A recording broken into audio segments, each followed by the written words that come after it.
大家好，我是郑在佑，我现在在建国大学中文系读书。大家好，我叫黄秀明，我是建国大学中文系的21届。大家好，我是郑云进。 네, 중어중문학은 중국의 언어와 문자, 그리고 고대에서부터 현재에 이르기까지의 중국 문학, 그리고 중국의 역사, 문화, 시사 등을 다양하게 다루는 학문입니다. 처음 중학교에서 공부했을 때 제 발음이 너무 좋다는 중국어 선생님의 칭찬을 듣고 이제 더 열심히 하게 됐어요. 또 중국어 공부를 하면서 한자를 같이 공부는 하는데 어휘도 늘어나고 또 하나하나씩 제가 잘한다는 자신감을 갖고 공부를 하니까 굉장히 재미있고 또 중국의 역사, 문화 등에 대해서도 관심이 가서 이 분야를 계속 공부하고 싶어서 고등학교 때 중국어를 공부를 하면서 중국 문학에 자연스럽게 관심을 가지게 되었고 좀 더 심도 있게 공부하고 싶다는 생각이 들어서 중어중문학과에 입학을 하게 되었습니다. 건국대학교 중어중문학과는 1981년 창립되어 40년이 넘는 역사를 지니고 있습니다. 21세기 동북아 중심 사회에서 글로벌 인재로서 성장하기 위하여 대동 크게 하나됨이라는 목표 아래 건국대학교의 훌륭하신 교수님들과 뛰어난 학생들이 함께 노력하는 학과입니다. 저희 중어중문학과에는 5분의 교수님들이 계신데 현대문학과 고전문학을 전공하신 분, 발음에 관한 성운학, 어휘에 관한 어휘학, 또 문자에 관한 문자학을 전공하신 교수님도 계십니다. 네, 중어중문학과의 전공 교육 과정은 우선 1학년 때는 학과 지정 교양과 어학 과목을 중심으로 이루어지고요. 2학년, 3학년이 되면은 점점 고전문학, 또 현대문학, 그리고 중국 문화와 시사에 관한 것을 공부합니다. 그리고 또 별도로 교직 과정도 개설이 되어 있어서 중국어 교사를 희망하는 교원을 양성하기도 합니다. 저희 학과 중국어 수업은 말하는 기회가 굉장히 많은 수업인데요. 그러다 보니까 이제 중국어 초보자들이 많이 두려워하는 성조 이런 부분을 저도 두려워했었는데 수업을 통해서 많이 교정할 수 있었습니다. 고등학교 때 중국 문학에 관련된 활동을 했었을 때는 작가나 혹은 그 작가의 작품 해석에서 그친 데 비해서 대학교에 입학하고 나서 배우게 된 중국 문학은 그 작가의 사상이라든가 역사 배경과 관련된 지식을 좀 더 공부를 함으로써 좀 더 중국이라는 나라와 중국 문학에 대한 깊은 이해를 할 수 있었습니다. 시대를 넓게 보는 통찰력이 좀 생긴 것 같아요. 이제 고전을 읽으면서도 그 글자의 의미 하나하나를 공부하고 해석하고 또 그 글을 남긴 사람의 생각이 어떠했을까? 지금 우리는 어떤 생각으로 이 글을 읽을까? 이렇게 시대를 뛰어넘는 소통을 할 수 있는 경험이 저한테 굉장히 소중한 경험이었습니다. 가장 인상 깊은 과목으로는 중국어 실습 과목이 있습니다. 그 실습 과목은 드라마를 보고 이 드라마의 대본을 함께 직접 읽어보고 또 기회가 되면은 자신이 직접 배우가 되어서 연기를 해보는 그런 과제도 있었어요. 중어중문학과 하면은 이제 너무 교과서에 있는 회화 또는 한문으로 된 고전만 다룰 것 같지만 현대의 회화를 실상에 녹아들어 있는 중국어 드라마로 공부할 수 있다는 게 굉장히 특별한 수업입니다. 네, 중어중문학과의 원어 연극 프로그램은 이전에는 2년마다 진행을 하다가 2017년부터는 매년 학생들이 직접 대본을 작성하고 연기하는 프로그램인데 다만 최근 몇 년간에는 코로나19로 인하여 진행을 하지 못하다가 올해부터 다시 재개될 예정입니다.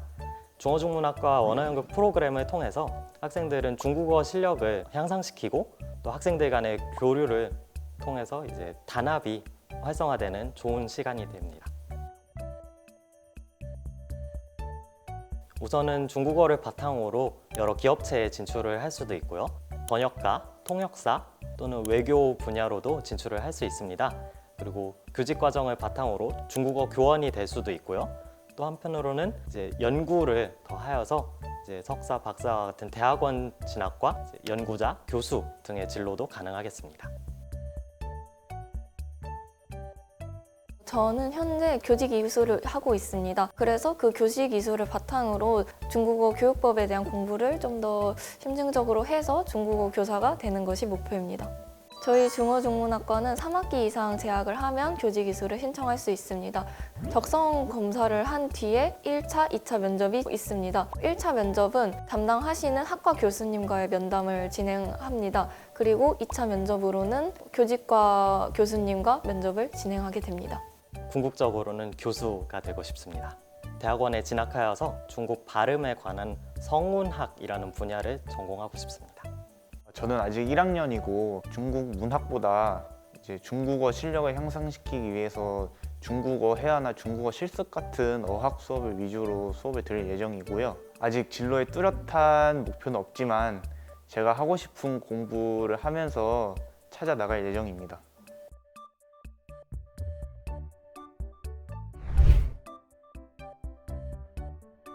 수시 KU 자기추천 전형으로 KU 자기추천 전형인 학생부 종합 전형으로 중어중문학과에 입학하게 되었습니다. 저는 22년도에 수능을 준비해서 정시 전형으로 입학했습니다. 수능이라서 특별히 따로 준비한 건 없었습니다. 그리고 이건 좀 다른 얘기한데 제가 평소에 한자를 굉장히 좋아해서 그게 좀 좋았던 것 같아요. 한자를 잘했어가지고 저는 고3 수험생을 1년 동안 국어 공부를 하면서 한자에 굉장히 관심이 많아졌습니다. 그래서 다른 학우들보다 한자를 좀 더 아는 상태이고 그게 중국어 공부를 하면서 좀 이점이 됐던 것 같습니다. 학생부 종합 전형으로 오시는 이제 수험생분들은 대부분 중국어나 혹은 중국에 관심이 있는 분들이 많으실 것으로 예상됩니다. 그래서 중어중문학과와 전공 적합성을 좀 더 어필해서 학생 기록부와 자소서를 작성하는 것이 가장 중요하다고 생각합니다. 저와 관심사가 비슷한 친구들과 함께 모여서 중국 문화와 역사를 연관시켜서 이것을 바탕으로 토론을 하고 중국어의 성조와 관련된 현상으로 해음 현상이라는 현상에 관심이 생겨서 그거를 바탕으로 중국 기업 네이밍과 해음 현상에 관련된 보고서를 작성해서 그것을 생활기록부에 넣었습니다. 본인이 중어중문학에 어떻게 관심이 갖게 됐는지 그 계기를 우선 확실히 정리해 주시면 참 좋을 것 같고요. 그리고 이와 관련해서 관심이 있는 문헌 또는 자료가 있다면 꼭 그것이 고전이 아니고 현대의 것이라도 관심 있게 한번 찾아보시면 너무 좋을 것 같아요. 한자를 공부하는 게 좋다고 생각해요. 왜냐면은 입시하면서 수능 국어가 굉장히 중요할 텐데 이제 한자 공부하다 보면은 이게 어휘력도 늘고 수능 국어에 굉장히 도움이 많이 됩니다. 한자를 공부하고 오게 되면은 수능 국어에도 도움이 되고 이제 중문과 공부에도 도움이 됩니다. 일석이조입니다. 저는 입학할 때 가장 걱정이 됐던 것은 제가 중국어를 공부하는 게 대학 와서가 처음이었던 것입니다. 그리고 다른 학우들보다 특별히 더 중국어를 공부한 것도 아닌데도 1학년 중국어 수업 성적은 다 잘 받았습니다. 혹시 중국어 공부를 미리 해본 적이 없는데 입학했을 때 고생하는 게 아닌가 싶은 수험생분들은 걱정하지 않으셔도 됩니다. 따통종원 찌아요. 저희 건국대학교 중어중문학과에 입학하셔서 관심 있는 공부를 하시면서 학우분들과 즐거운 추억을 쌓으시면 좋을 것 같습니다. 我们等着大家，谢谢。 대동중문, 크게 하나 되는 건국대학교 중어중문학과에서 함께 관심과 흥미 그리고 역량을 성장시키는 기회가 됐으면 좋겠습니다. 여러분 모두 환영합니다. 各位在建国大学中文系见面. 여러분 건국대학교 중어중문학과에서 만나요.